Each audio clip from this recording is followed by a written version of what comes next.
Hello दोस्तों, मेरा नाम है लॉकेट और आप देख रहे हैं target English with locket sir. So in the last video we had learned about the present simple tense, past simple tense and future simple tense. So this was the first type of tenses, and by far we have learned about the basics of tenses, and in this video we're going to learn about the second type, that is continuous tense. But before we begin, let's do some revision. तो simple tense में हमने ये जाना था कि जो हमारे routine actions हुए, जो एक जनरल फैक्ट हुआ या एक यूनिवर्सल ट्रुथ हुआ, इस तरह के सारे सेंटेंस या इस तरह के सारे एक्शंस जो है हमारे सिंपल टेंस में आएंगे। नाउ इसे थोड़ा सा एलाबोरेट करते हैं और इसे जानते हैं थोड़ा एग्जांपल के थ्रू। जैसे कि आई डू योगा, मैं योगा करता हूं। यहाँ पे जो हिंदी और इंग्लिश का जो सेंटेंस जा रहा है कंबाइंड में, वो हम क्या क्या समझेंगे? करता हूं, दैट मीन्स वो आपका प्रेजेंट टेंस हुआ, और इंग्लिश में यहाँ पे डू वर्ड जो है आपको प्रेजेंट टेंस बता रहा है, तो ये आपका हुआ प्रेजेंट सिंपल टेंस।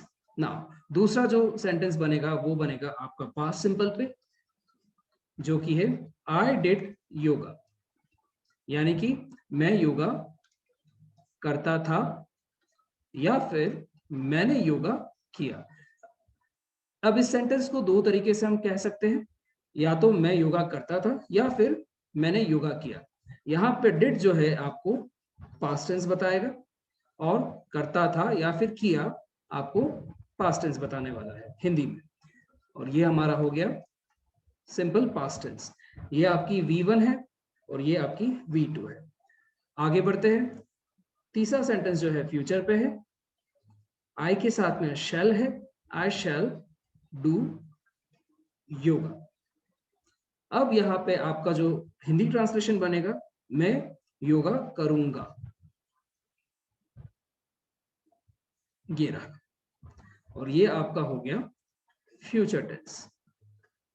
अब फ्यूचर टेंस की बात कर रहे हैं तो आपको एक चीज यहाँ पे बहुत अच्छे से ध्यान रखनी है कि वर्ब की फॉर्म्स जो है V1 और V2 प्रेजेंट और पास्ट में आ गई, लेकिन फ्यूचर के अंदर फिर से V1 रिपीट हुई है। और यहाँ पे फ्यूचर टेंस को जो बता रहा है वो कौन सा वर्ड है? शैल, जो कि एक हेल्पिंग वर्ब है, और इसे हम एक एब्रिविएशन से H और V से समझेंगे। नाउ लास्ट सेशन में हमने जाना था कि वर्ब की टोटल 3 नहीं 5 फॉर्म्स होती है। अब ये 5 फॉर्म्स को हम एक बार थोड़ा सा फिर से रिपीट करेंगे, V1, V2, V3। तो हमारे पास में यहाँ पे V1 जो है डू और डज है। अब ये डू डज क्या होती है, आप ये इसे अच्छे से समझिए। डू किन के साथ में जुड़ेगा और डज किन के साथ में जुड़ेगा? ये दोनों ही आपकी V1 है, ये ध्यान रखना। और डू जो है आपका जुड़ने वाला है आई, वी, यू और दे के साथ में, और डज जुड़ेगा आपका ही, शी, इट और दिस के साथ। ये आपके सब्जेक्ट्स हुए और ये इनका बाइफिकेशन हुआ। नाउ V2 जो होगा डिड, डिड सभी पर्सन के साथ में आएगा, चाहे वो आई, वी, यू, दे या ही, शी, इट, दिस हुआ। आपका ये V3 जो है ये आएगा आपका परफेक्ट लेयर में। तो आज इस सेशन में हम कंटिन्यूस लेयर पढ़ेंगे। इससे पहले हम सिंपल लेयर पढ़ चुके हैं। इसके बाद जो सेशन आने वाला है इसमें हम परफेक्ट लेयर पढ़ने वाले हैं। अब चौथी जो लेयर आ गई वो आ गई आपके फ्यूचर टेंस, विल या शैल के साथ में आपका वर्ब का फर्स्ट फॉर्म जुड़ता है। नाउ इसमें एक चीज और आपको ये ध्यान रखनी है, बहुत ही, जो आपको ये फ्यूचर टेंस है ना, सिंपल फ्यूचर टेंस, हमेशा विल या शैल के साथ में वर्ब की फर्स्ट फॉर्म तो आएगी, लेकिन वो फर्स्ट फॉर्म में जो रो फॉर्मेट है, रॉ फॉर्मेट जो है वही आपके साथ में आएगा। यानी अगर आप विल लगा रहे हो या शैल भी लगा रहे हो तो उसके साथ में डू ही आएगा, डज नहीं आएगा। ठीक है? कभी भी अगर वर्ब के अंदर जो एस या ईएस फॉर्मेट है वो हटके ही आपके साथ जो जुड़ने वाला है विल का, वो है विल टू। क्लियर? नाउ अब जो है आपके सामने वर्ब की फिफ्थ फॉर्म है, जो कि होगी V1 प्लस ING। ये आपकी होती है कंटिन्यूअस लेयर, और आज यही इसी के बारे में हम पढ़ने वाले हैं, यानी कि डू का डूइंग हो जाएगा। तो चलिए इसे ध्यान से देख लीजिए एक बार और हम आगे बढ़ते हैं। Okay, so let's begin with the continuous layer. देखिए बहुत बहुत ही आसान सी चीज है ये। कंटिन्यूस मतलब जो भी एक्शन आपका अभी मूवमेंट में है, एक्शन जो अभी आपका चल रहा है, ठीक है। जैसे मैं आपको सवाल पूछता हूँ कि आप क्या कर रहे हो, और आप बोलते हो मैं योगा कर रहा हूँ, जो सेंटेंस खत्म हो रहा है ह, उससे आप आइडेंटिफाई कर सकते हो कि वो प्रेजेंट टेंस में है, और कर रहा हूँ इससे आप पता लगा सकते हो कि वो अभी प्रेजेंट कंटिन्यूस में है। तो चलिए हम इसे एग्जाम्पल की तरफ से समझते हैं। पहला जो हमारे सामने आ रहा है वो है प्रेजेंट कंटिन्यूस। अब हिंदी में जो हमने सेंटेंस बनाया था कि मैं योगा कर रहा हूं, उसे हम यहाँ पे एक बार इंग्लिश में ट्रांसलेट करते हैं। आई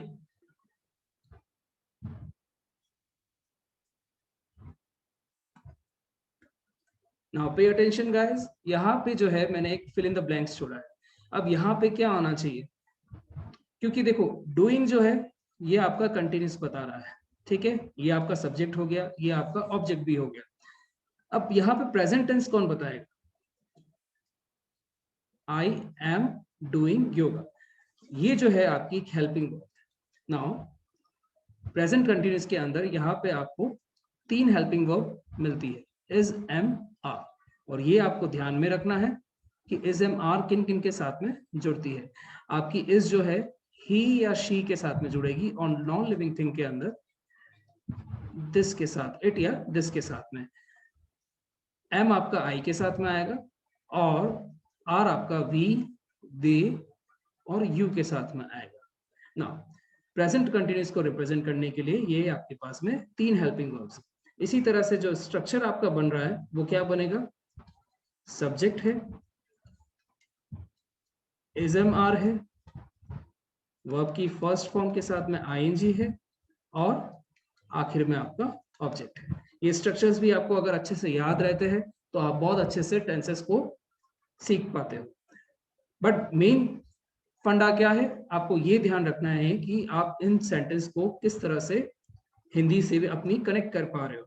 जैसे कि हमने सिंपल प्रेजेंट टेंस में सीखा था कि मैं योगा करता हूँ, सिंपल पास्ट टेंस में सीखा था मैंने योगा किया या मैं योगा करता था, और सिंपल फ्यूचर में हमने सीखा मैं योगा करूंगा। तो करता हूँ, करता था, करूंगा, वो आपका सिंपल टेंस में गया। अब कंटिन्यूस टेंस में क्या जाएगा,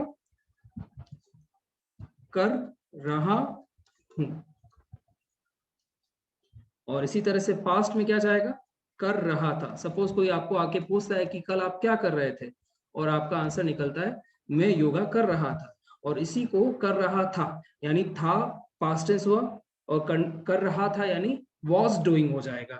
तो स्ट्रक्चर क्या जाएगा, आपका सब्जेक्ट रहेगा, आपका एक हेल्पिंग वर्ब अब यहाँ पे बदल चुके हैं आपके, जैसा कि आप प्रेजेंट से पास्ट में आ गए हो, तो इज, एम, आर के अब यहाँ पे वॉज वर्ब हो चुके हैं। बाकी सारी चीजें जो है आपकी सेम रहेगी, there will be no change, ठीक है।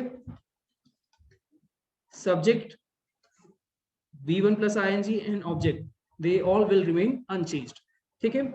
अब यहाँ पे जो सेंटेंस बन रहा है हमारे सामने वो क्या बन के आ रहा है, ये देखिए, मैं योगा कर रहा था, आई वॉज डूइंग योगा। ये आपका सब्जेक्ट हो गया, ये आपका ऑब्जेक्ट हो गया, ये आपकी हेल्पिंग वर्ब हो गई, और ये आपकी मेन वर्ब हो गई जो कि आईएनजी फॉर्मेट में है, यानी कि वर्ब की 5th फॉर्म भी आप इसे बोल सकते हो। और ये चीज आपको ध्यान रखनी है, जब भी आप कंटिन्यूस एक्शन की बात कर रहे हो तो उसमें जो वर्ब की फॉर्म आएगी वो हमेशा यही आने वाली है, क्लियर। हमेशा वर्ब की फर्स्ट फॉर्म के साथ में आईएनजी ही आएगी आपकी। चलिए, तो इसका हिंदी ट्रांसलेशन क्या बना, मैं योगा कर रहा था। तो नेक्स्ट टाइम आप जब भी किसी के मुंह से ऐसा कुछ सेंटेंस सुनते हो जहां पे कोई एक्शन हो रहा था इस पैटर्न में एंड होता है, तो आप समझ जाना कि वो पास्ट कंटिन्यूस में है सेंटेंस, और with the help of with these ideas जो हेल्पिंग वर्ब्स है आपके सामने, उन्हें आप इंसर्ट करके अपने सेंटेंस में पुट करके अच्छे से लिख भी सकते हो और बोल भी सकते हो ना। हम एक बार फिर से एक बार देख लेंगे, रिपीट करते हैं, मैं योगा कर रहा हूं, I am doing yoga, and these are the helping verb. मैं योगा कर रहा था, I was doing yoga, and these are the helping verb. तो अब यहाँ पे जो आखिरी चीज जो बची है वो ये है इनका बाइफिकेशन। जैसे कि हमने इज एम आर का सीखा था, इसी तरह से हम वॉज वर्ब का भी सीखेंगे। तो ये रहा बहुत ही सिंप्लीफाइड मैनर में, ही, शी, इट और दिस के साथ में सारे क्या आ गए, सिंगुलर सब्जेक्ट्स आ गए और इनके साथ में वॉज जुड़े। अब प्लूरल सब्जेक्ट्स जो रहते हैं वो हो गया वी, दे, इनके साथ में वर आता है। लेकिन यहाँ पे ग्रामर के अंदर एक एक्सेप्शनल केस भी है, जहां पे आपका आई, सॉरी, जहां पे आपका यू अगर सिंगुलर है तो भी आपका वो वहां पे इसके साथ में वर आ जाएगा। अब वॉज जो है इसके साथ में आई भी आता है लास्ट में, ठीक है। तो ही, शी, इट, दिस और आई, इन सब के साथ में वॉज आता है और यू, वी, दे के साथ में आपका वर जुड़ेगा। ये कंप्लीट आपका स्ट्रक्चर हुआ कंटिन्यूस लेयर का। अब लास्ट में जो बचता है आपका फ्यूचर कंटिन्यूस, इसे एक बार ध्यान से देख लीजिए। चलिए आगे बढ़ते हैं। जो तीसरा आ रहा है हमारे सामने वो है future continuous. Future means will तो आएगा ही, विल या शैल आएगा, इन दोनों में से एक आएगा। और यहाँ पे आपको तय करना है कि आप सब्जेक्ट कौन सा यूज में लेते हो। तो सब्जेक्ट जो है हमारे सामने वो क्या है, आई है। तो आई विल आया और फिर हमने मैं योगा कर रहा हूँगा, मतलब आने वाले समय में वो काम चल रहा है। सपोज कोई आपको आके पूछता है कि भाई कल आप सुबह क्या कर रहे होंगे, तो आप बोलोगे I will be doing yoga. अब यहाँ पे जो मैंने ब्लैंक छोड़ा था वो क्या था, आई विल बी। अब आई के साथ में मैंने विल भी जोड़ा है और आई के साथ में मैं शैल भी जोड़ सकता हूँ। विल जो है मॉडर्न इंग्लिश में सारे सब्जेक्ट्स के साथ में जुड़ता है और शैल जो है आई और वी के साथ में ही जुड़ेगा। तो हमारे सामने जो हेल्पिंग वर्ब आ रहा है वो क्या चीज है, विल शैल के साथ में क्या जुड़ रहा है, बी जुड़ रहा है। जो हमने सिंपल टेंस में सीखा था कि वहां पे सिंपल फ्यूचर के अंदर सिर्फ विल और शैल आता है, बट यहाँ पे फ्यूचर कंटिन्यूस के अंदर आपका विल भी या फिर शैल भी आएगा। यानी कि कर रहा हूंगा। आप इसको दूसरे सेंटेंस के साथ भी कनेक्ट कर रहे होंगे, कर सकते हो। जैसे कि कोई दोस्त आपको पूछता है कि कल भाई मैं 3 बजे आपके घर पे आऊंगा, तो आप क्या कर रहे होंगे, तो आप बोल सकते हो मैं पढ़ रहा हूंगा, आई विल बी स्टडिंग। इस तरह से आप सेंटेंसेस बना के आप इंग्लिश में कन्वर्सेशन भी कर सकते हो एक दूसरे के साथ में। So basically what I want to say, what I am trying to say is that tenses are the most crucial part with the help of which you can excel yourself in terms of language skills, mainly the English language, और जिसमें कि आप speaking और writing skills दोनों ही enhance कर सकते हैं।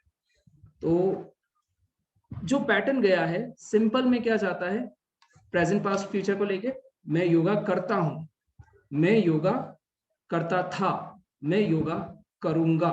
और कंटिन्यूस में क्या गया, मैं योगा कर रहा हूं, मैं योगा कर रहा था, मैं योगा कर रहा हूंगा। और इसी तरह से आपकी 2 लेयर्स जो है कंप्लीट हो चुकी है टेंसेस के अंदर। इन दोनों लेयर्स को मिला के अभी तक हमने टोटल जो है 6 टेंसेस पढ़ लिए हैं, ठीक है। यानी सिंपल के 3 पढ़े हैं, प्रेजेंट पास्ट और फ्यूचर, और कंटिन्यूस के भी हमने 3 पढ़ लिए हैं। और लास्ट जो अब बचे हैं वो है परफेक्ट और परफेक्ट कंटिन्यूस। ये 2 लेयर्स और बची है जो कि हम आने वाली वीडियोस में पढ़ने वाले हैं। तब तक के लिए आप रिवीजन करते रहिए, फिर मिलते हैं। Thank you so much.